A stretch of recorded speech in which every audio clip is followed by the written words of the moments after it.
Nah begitu juga Rasulullah ketika bertemu dengan satu kelompok, satu orang-orang yang sedang duduk-duduk, itu salamnya 3 kali. Assalamualaikum. Kita kan biasa gitu. Mungkin dia sedang ngomong-ngomong gitu kan.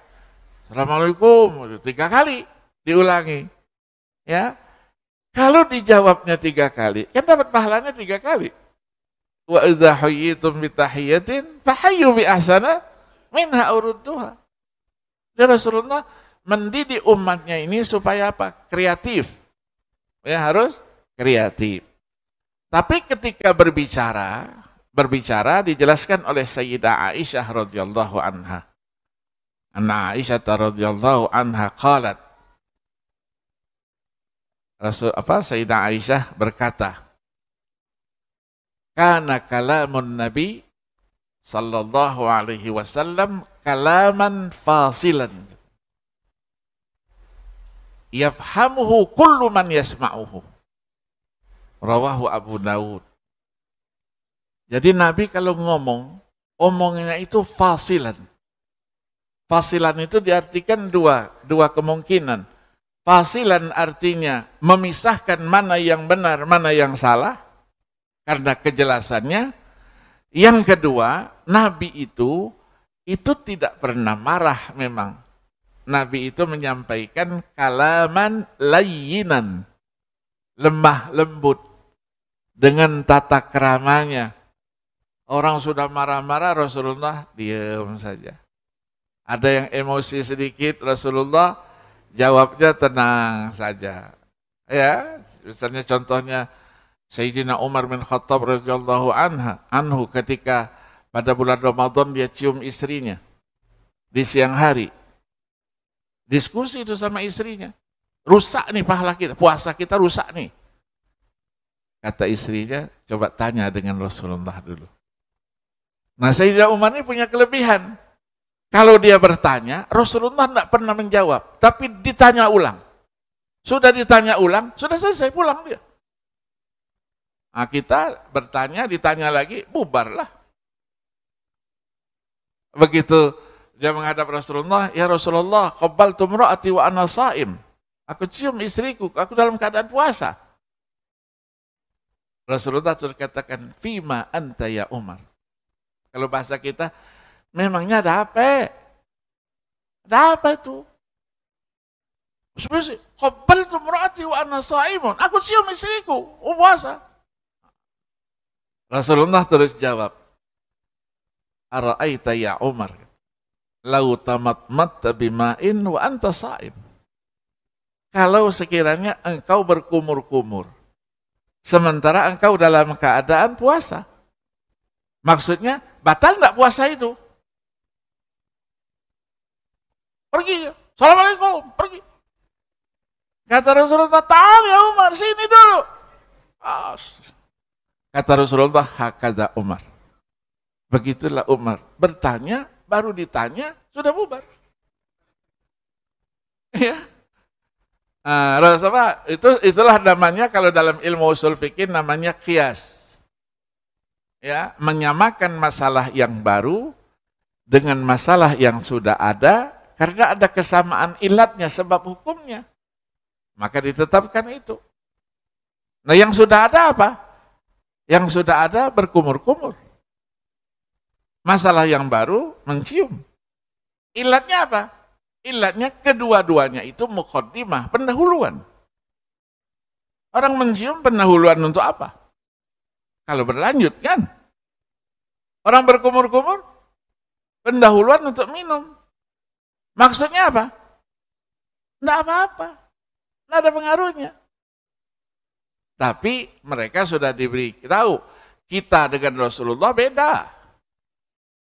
Iya, Rasulullah mau pergi ke masjid cium istrinya dulu. Ya, begitu kan? Rasulullah mencium beda dengan kita. Kalau kita mencium maksudnya sudah macam-macam. Iya kan? Iya, bijami'in anna kullam minhum muqaddimah. Jadi dia adalah pendahuluan. Tapi di situ dipahami tidak boleh mencium itu diartikan mubah. tapi mencium di situ hukumnya makruh. Artinya apa? Lebih baik ditinggalkan dari dikerjakan. Ya, kalau Rasul beda, ada bimbingan wahyunya. Kalau kita bimbingan apa? Iya kan? Iya, diajarkan seperti itu. Nah, maka Rasulullah menjelaskan itu kalaman layyinan. Tidak pernah. Jadi orang mengatakan, ausini ya Rasulullah, berikan pesan kepadaku. Apa pesannya? La taghdab. La taghdab. La taghdab. Jangan emosi.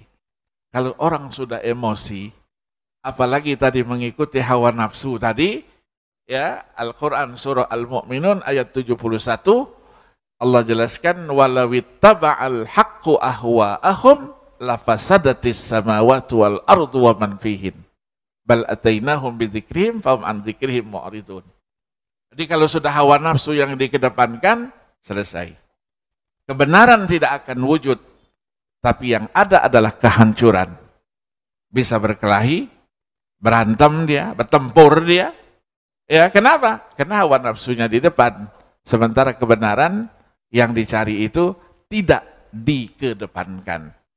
Ini peringatan dari Allah Subhanahu wa ta'ala. Jadi kalau kita berdiskusi, diskusi itu mencari kebenaran. Maka kita tidak boleh emosi. Nah, caranya bagaimana? Saling memahami argumentasi itu.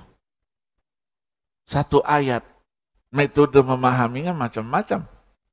Apalagi hadis Nabi, ya, yang sangat-sangat kompleks itu.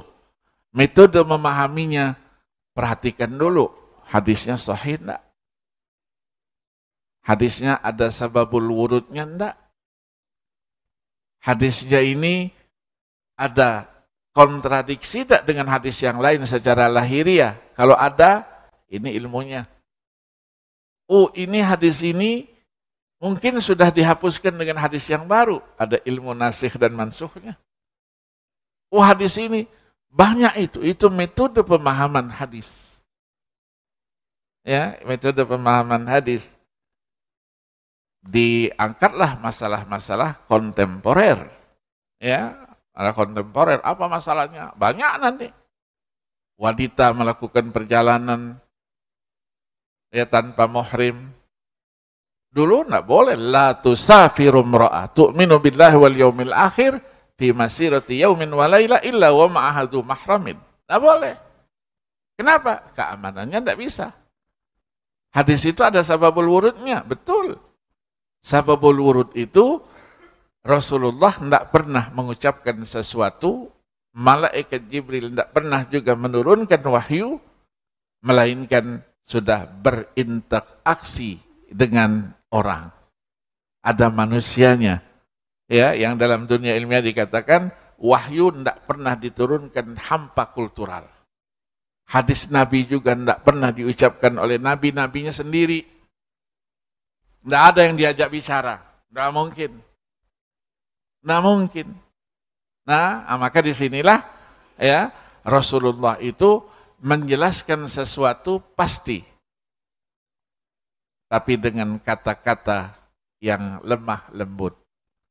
Wa qulu lahu qawlan layyina, dengan kata-kata yang ada tata keramanya. Maka orang yang keras sudah tidak punya lagi tata krama dalam berbicara, ngamuk-ngamuk sendiri dia. Ya, nah itu kita tanya siapa yang ditiru? Rasulullah juga dai. Rasulullah juga pendidik. Tapi Rasulullah tidak pernah lakukan itu. Kita terus nirunya siapa? Nah, menghargai ini sesuatu yang harus kita miliki. Kalau kita saling menghargai ucapan orang lain, pandangan orang lain, kita pahami, maka berarti kita mempunyai wawasan keilmuan yang jauh. Dia begitu dengan pemahamannya, saya begini dengan pemahaman saya. Mari kita sepakat dalam perbedaan. Tidak saling ganggu. Tidak saling ganggu kita. Karena sama-sama wawasan keilmuan kita sama-sama jauh, sama-sama dalam. Berbeda, wajar. Tapi tidak boleh mengklaim dialah yang benar. Tidak boleh. Nafsirkan ayat, kata inilah menurut firman Allah. Itu namanya tafsir mazmum. Birra'yil mazmum. Yang dicela. Tidak bisa diterima. Dia memastikan inilah maksud Allah. Tidak begitu.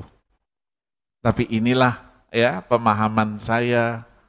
Ya, tidak semuanya dijelaskan begitu-begitu saja. Ditanya, corona itu ada enggak dalam Al-Quran? Ada. Siapa bilang enggak ada? Dibacakan ayat, waqarna fi buyutikunna.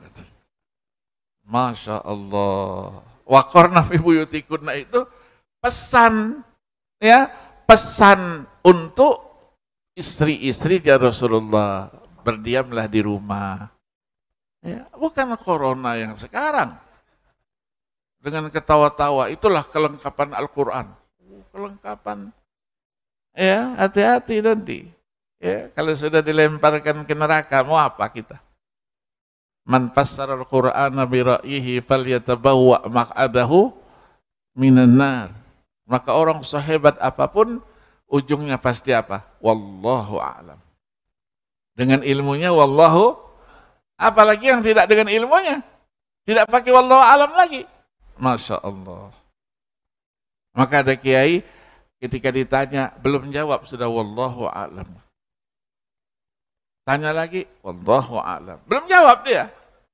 Ya, seharusnya jawab dulu baru wallahu, sehingga dikenal dia. Kiai mana? Kiai wallahu a'lam katanya.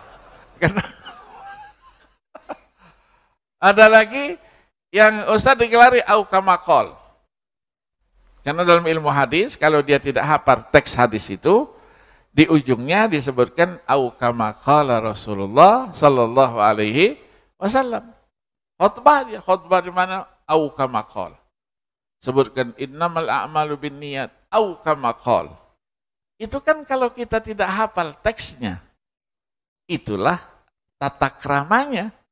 Tapi kalau semuanya hadis au kama qala, begitu nyebut hadis, dia belum nyebut Allah kama qala, muridnya di belakang Allah kama qala katanya. Akhirnya dikenal ustadznya ustadz apa? Ustadz au kama qala.